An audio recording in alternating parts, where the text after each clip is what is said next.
To live to 89 is majestic, but it's a heavy crown. Longevity doesn't guarantee ease, Death said. It guarantees weight. When I was a kid, I always sensed that he'd seen things, hard things, but he never made them mine. He protected us from the weight he carried. Instead, he was always there for the simple stuff. He'd ruffle my hair, ask me about school, offer quiet smiles of approval. He didn't give long speeches or dramatic advice. He was the kind of man who taught you by showing up again and again. And he was the kind of man who, even 50 years after his time in the military, could still fit into his army uniform. He wore his service not just in memory, but in posture, in how he carried himself, how he showed up, steady and dependable. Like the Rook, he never needed to move often to make his presence known, but when he did, it mattered.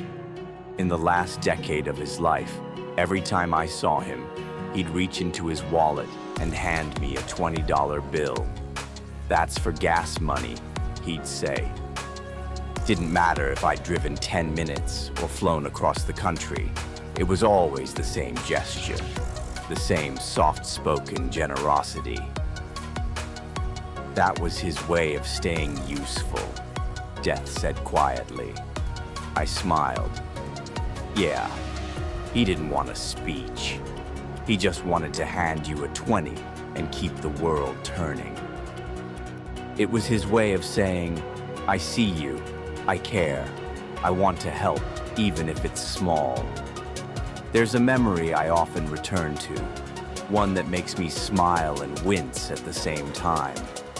I was flying home from college and he came to pick me up at the airport. The moment I stepped into his car, I realized something was off.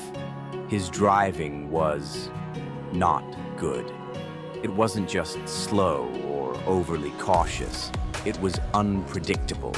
Sudden stops, delayed reactions, and a lot of swerving. I remember laughing nervously the whole way home.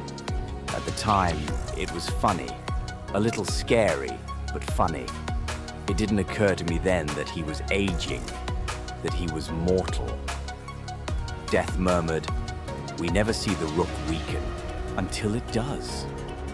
It didn't occur to me that someday he wouldn't be around to make questionable left turns and ask about school in his quiet, thoughtful way.